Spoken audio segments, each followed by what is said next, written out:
She said, "How can we know what great things may be hidden there?" This was Margaret Bancroft, who in 1883 began the journey that continues to this day. And what a journey it has been. 125 years, countless children and adults who came to Bancroft to reclaim their lives. These are their faces, their families, and their stories.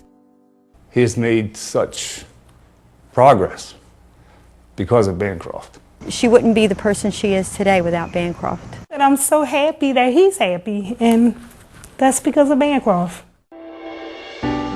Living the most independent and fulfilling lives possible through compassion, independence, and teamwork. Here are just a special few among the many special thousands. Hi, Aiden. Hi, Vanessa. How are you? These are their stories. When he first went to Bancroft, he didn't speak a word. He was so frustrated. I mean, he knew what he wanted to say.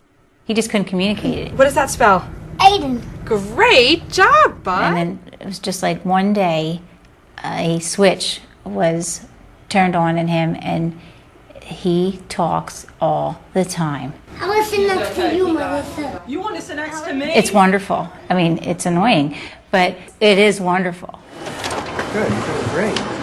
I think they've done a great job of achieving independence for Jillian.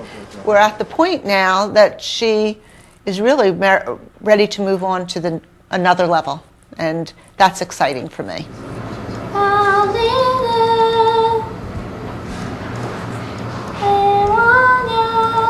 There was a very good possibility that I would never hear her tell me that she loves me. That's what the doctors were telling us. And she's 15 and she has not hit her plateau. She can use a computer. She calls me on the phone and has me talk to her and sing little songs and ends everyone unprompted with, "I love you, Mommy. Miss you, Mommy." And I say, "I miss you too." You're not sure what's going to happen to your child and how he's going to grow up, but thanks to Bancroft, it's been quite amazing. And he always going to be, excuse me, locked away somewhere and forgotten about, you know. That's what we really thought.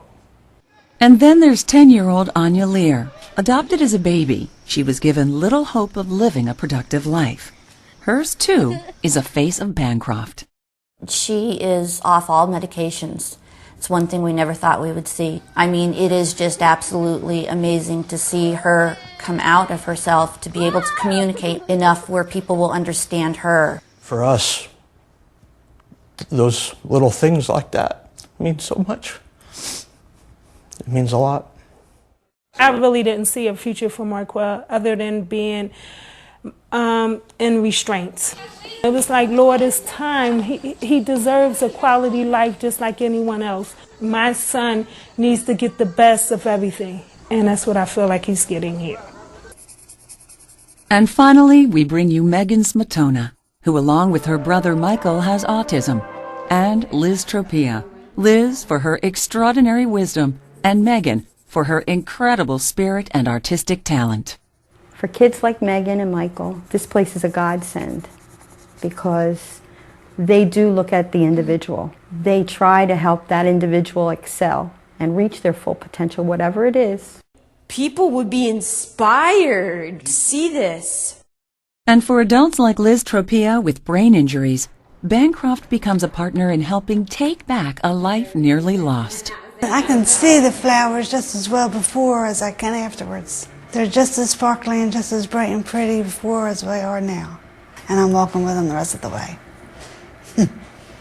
Walking with them the rest of the way. With my head held high. There are so many faces of Bancroft, so many stories, so much success, so much pride. These are faces steeped in a rich history, with the promise of so much more to come. For Megan's mom, Betsy, it's a story that must continue. When you have kids like that, they're so vulnerable. And you need to know that the people who are with them every day at school treat them with respect and help them have a good life and still contribute to the community, contribute to the world, however tiny it would be. But that's what you want, and we found it here.